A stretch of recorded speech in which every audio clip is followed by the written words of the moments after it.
Welcome back to the IBJJF Podcast, the first IBJJF podcast of 2024. My guest today is Malachi Edmond.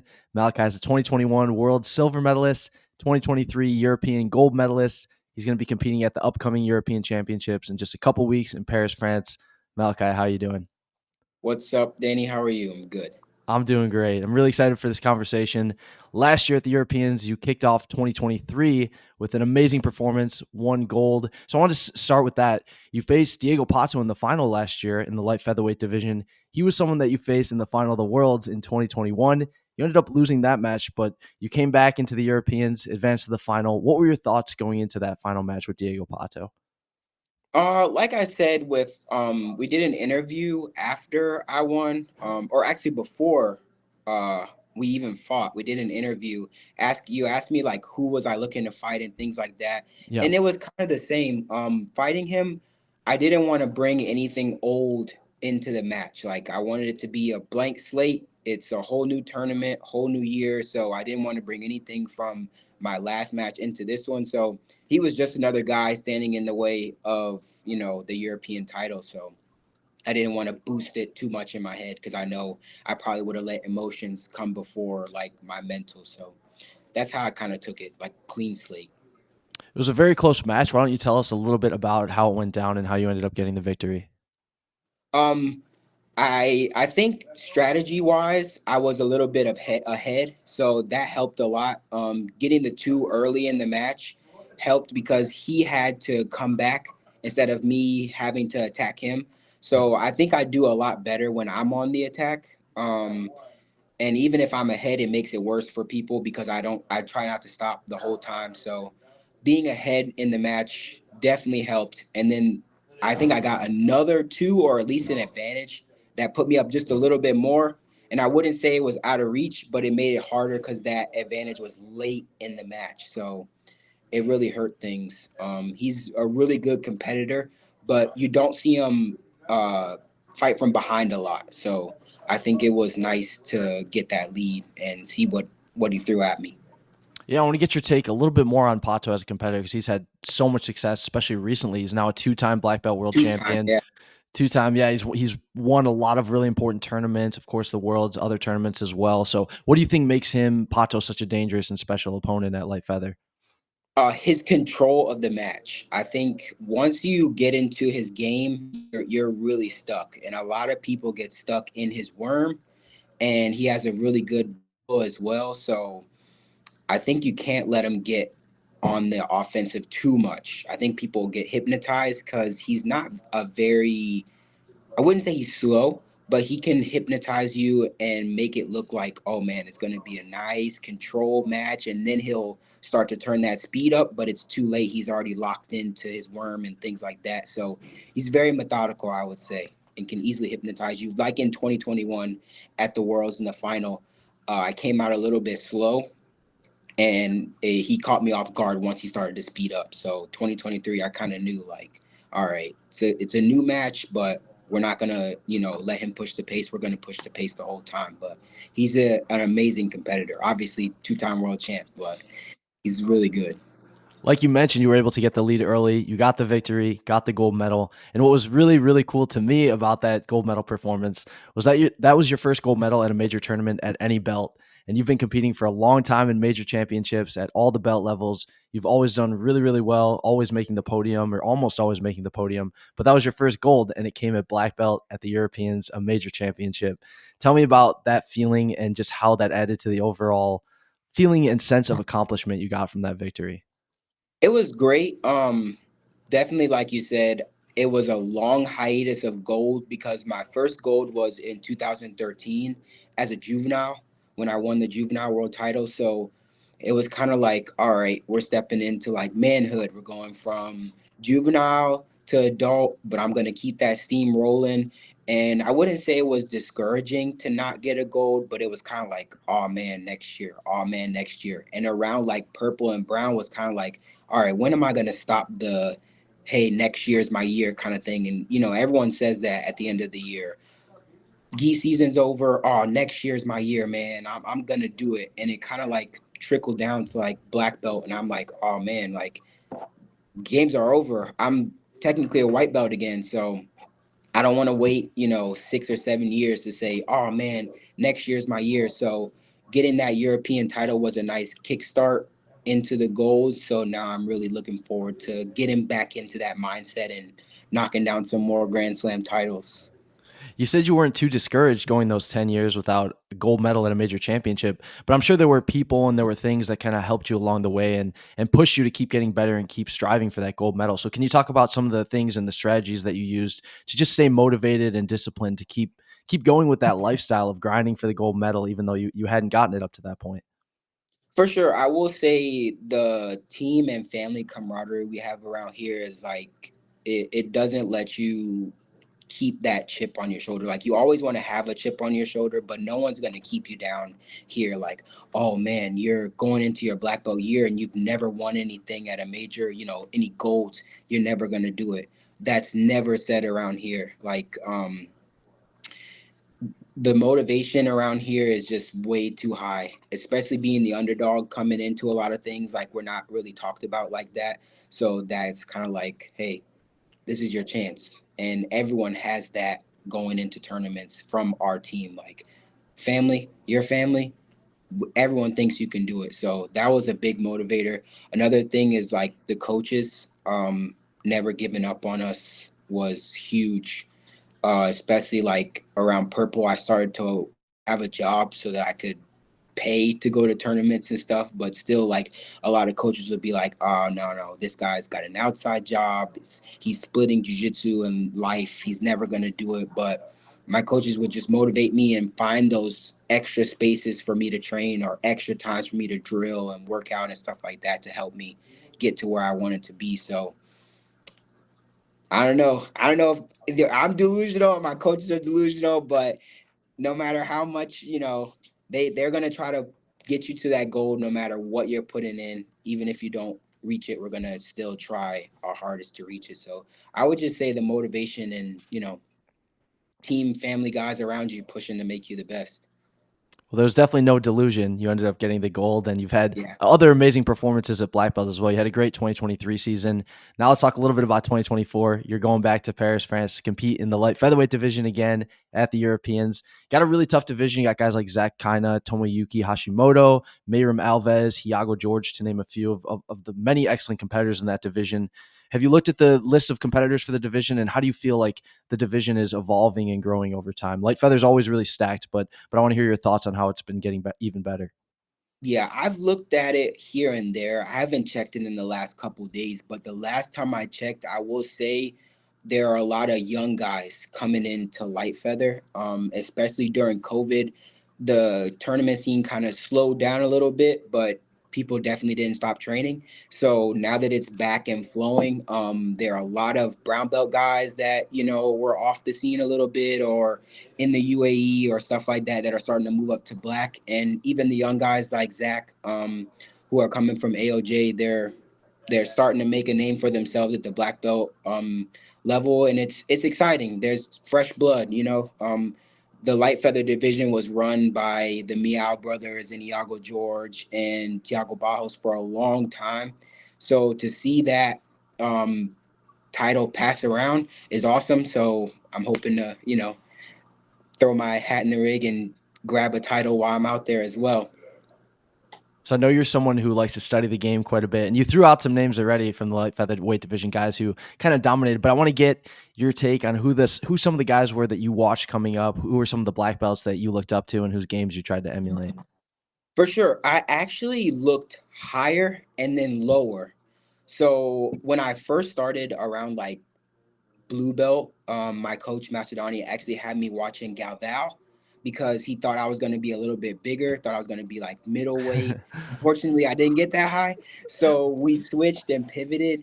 And I actually started watching Gi a little bit. But I didn't watch Guy too much because I like the exciting guy, which was Bruno. So I watched a lot of Bruno Malfacine, and I tried to get my game like his, but he's so fast and so technical that I went a little bit higher, and I started to watch some Michael Lange and some Lucas Lepre because they're a little bit more methodical, a little bit slower, and a lot more tactical with their techniques. Not saying that Bruno Malfacine isn't tactical, but he's a lot faster than his opponents. So it's a little bit easier to watch guys like Lucas Lepre and Michael Lange to slow things down. And I also watched a lot of Low because I feel like we have kind of like the same dexterity. Low is long and lanky, and I feel like for light feather, I'm pretty tall and have like long arms and legs. So I try to watch a lot of them coming up. Now I watch a lot of Mergali because Mergali is kind of the same. He has like longer arms and legs, even though he's getting into a lot of no-gi. Before, starting in 2019, when he started coming into his own at Black, I watched a lot of Mergali and starting to watch a little bit of Eric Minich. That's amazing. Yeah, you beat me to it. I was going to ask you which modern guys you like to watch next. So thank you for Yeah, that. That's awesome. yeah. Modern guys definitely Eric Minich, Felipe Andrew, Tynan. I love watching Tynan. He's super technical. And when I'm feeling like I want to watch like the dog or the guy that just goes right in there, it's Elijah Dorsey. I got to watch him every time. He's so hype. That's so funny. That was literally my next question. I was going to ask you about Elijah. He's someone who had a lot of success last year. I don't want to say it was a breakout year for him because a lot of people who are in the jiu-jitsu scene knew who Elijah was, but he had a great performance at Europeans and just great performances throughout all of 2023. Tell me about what it's like to train with Elijah and what you just think makes him such a great competitor. Man, training with Elijah, I probably have to take like 4 or 5 ibuprofen every day. He's a bruiser. But no, he's super technical.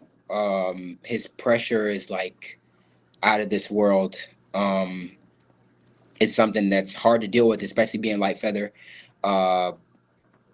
every day. Like a lot of people talk about how in the training room, Lucas Lepre and Michael Lange would like battle and it'd be an amazing battle. It feels the same, even though Elijah's 2 weight classes above me, he still can bring it back, his weight and just flow and roll. So it's amazing. It's scary when he does turn on, we call him the Terminator. So when he does turn on the Terminator, you don't want to be there. You don't want to be there at all because he can just grind you through the mat and just get you stuck. He's also competing at the Europeans. He'll be back at Yes. lightweight. I want to hear your take on Elijah and just that division and how you think he's going to do at lightweight. He has some really good guys at lightweight. I know Espen is there. I know there are some other guys too, but man, Elijah Dorsey is hard to deal with, very hard to deal with. So a lot of guys are resorting to tying Elijah up, but I just think that's the worst thing for you to do because once you tie him up and he resorts to dropping that pressure down, pressure passing is the last place you want to be under Elijah Dorsey. I've never rolled with Buchecha, but it's probably the closest thing that I've seen it or felt was Elijah Dorsey. It kind of reminds me of like Adolfo Buchecha when they drop that pressure down. They're like an unmovable force. So it's gonna be rough for those guys at light. So I want to talk a little bit about your team, Team Lloyd Irvin. You've been representing the team since you've been competing, since you started training. And your team has always had a reputation for really hard training, a lot of drilling. And I just want to get your take on how that's kind of evolved and changed over the years. Or is that exactly how it is now? Or is it still a lot of drilling, a lot of really hard training? How has that training environment kind of changed and evolved over time, especially as you've gotten to the highest level in the sport? Yeah, no, I think it's the same. The one thing that I like that when I've gone to other gyms and seen like their kind of like high training style, the one thing I like is people check their egos at the door because we do a lot of shark tanks, a lot of things that are gonna make you tired, and it's gonna make like the punk in you come out, or it's gonna make the dog in you come out. And a lot of people, when they get to that point to choose, am I going to be a dog for the rest of this practice? Or am I going to be a punk for the rest of this practice? They'll start to do things that are dirty, or they'll start to quit, or they'll start to just show like, all right, I don't want to be here at this practice. I think that's the opposite for our team. I think a lot of people rise to that occasion, even if they're getting their butt whooped, you know? So say we're doing like a guard passing drill and you're in there for 30 seconds on and it's a new person every 30 seconds, but you're the guy on the bottom and everyone's trying to pass your guard. If I'm in there for 5 or 6 minutes and I'm just getting beat down, the rest of the team is motivating me no matter how tired I am, no matter if I'm going to turtle, no matter what. Nobody's like just destroying you. They're motivating you the whole time to keep you going. So I would say like it's hard nosed, but it's fun. So even the bad practices, you're gonna walk out feeling like, all right, it's on. I feel pretty accomplished, even though that whole time I was getting my butt whooped. But I made I liked what you said about how your team does a good job of keeping their egos checked and leaving your egos at the door for training. I think that's something that everyone struggles with or has faced and has struggled with just because of human nature. So can you Yeah, give people some tips for maybe leaving their egos at the door and just kind of explain why you think that's the best to get the most out of your training? for sure. I think the one major thing with egos, and checking egos is finding the right team, because certain teams will allow you to have big egos and be like the big fish in a small pond. You know what I mean? And if you hang around those teams that allow you to do that, it's harder for you to grow. So a lot of people will go to a team that's not that big and be the man, and then go into another gym and get beat up and just never go back to that gym again. And I think that hurts jujitsu, because you get a lot of those guys like that are false guys that will be like, oh yeah, I'm this, I'm that, I can do this, I can do that, I tap out black belts. And that's cool if that's the area you want to be in. But when you come into jiu-jitsu, we can just sniff that out, and it's like you're hurting jiu-jitsu. So it's just better if you even just call your training something else. Just don't call it jujitsu, because I feel like that's the good thing about jujitsu. A lot of people check their ego, especially when they go on big teams. If you come here, or if you go to AOJ, or if you go to Atos, or if you go to Checkmat, when you go to those main gyms, those guys are just rolling and having fun. Nobody's getting angry if they're getting tapped out by a purple belt, or if they're getting tapped out by the up and coming blue belt, because it's only helping jiu-jitsu grow. So I think finding the right team is like the best thing to help you check your ego. That's awesome. So I know you have a lot of big goals for 2024. We talked about a few of them before we started recording. So why don't you tell us about your plans for this season and maybe some of the goals that you have for 2024? For sure. Well, first, obviously, we talked about it, trying to knock down that two-time European champion. Um, and you guys got to watch out. I'm coming for subs this year. Last year, we were just talking. We were writing down our goals for the year on our team board. We have a big whiteboard that everyone writes down their goals on a sheet of paper and puts it on the whiteboard, and kind of like the one behind me. But one of the goals on my board is to get more subs, because a lot of my matches last year came down to a point, or 2 points or an advantage, and I definitely want to showcase that I can finish matches. So more subs is definitely on the way in 2024. More Grand Slam titles for sure. World title is always the main goal, but coming into 2024, definitely want to knock down more than just the European. I upset myself a little bit after getting that European title and kind of going cold into the rest of the season. So the plan is to come in hot and just stay hot. There's one other goal you talked about before we started recording, a certain place you want to compete this year. So why don't you talk about that too? Yes, Brazil is definitely calling my name, so I definitely am gonna try to make my way to Brazil this year. If it's Brasileiros, it will. Everyone's saying it has to be Brasileiros, so it's either Brasileiros or something that gets me to Brazil. And I'm also getting pretty old, so you may see me in Las Vegas as well. You may see me in Las Vegas. Wow. So you qualify for Masters this year. Is that? Unfortunately, I do, and guys in the gym won't let me let it down. Someone even wrote on my sticky note that I'm going to be Masters World Champ as a joke. So Well, it's an we're gonna amazing title to add to your resume if you do become a Masters World Champ. So definitely, that'd be cool to see. definitely. Awesome. Well, thank you so much, Malachi, for your time. We really appreciate it. It was really cool to watch all your great performances last year. You've had such an inspirational career and just stuck it out and went through those 10 years without winning the gold. Finally got the gold last year in 2023. So really excited to see you win some more golds in 2024 and beyond. Thank you, thank you, thank you. For sure. Is there anyone you want to thank or anything else you want to say before we wrap it up? Oh yeah, for sure. Always want to thank my Team Leader Irvin, thank my coaches, all my teammates, Elijah, Corey, Angelo, all the kids that are watching, everyone back in Brazil, everyone in Europe, my fiance for always dealing with my craziness. Yeah, that's about it. My mom and God. But yeah, thank you for having me on here as well. Of course. Can't wait to see you in a couple weeks competing in Paris at the Europeans. Thanks everyone for Sure. watching. Thanks Malachi again for your time. We'll see you guys soon. Take care.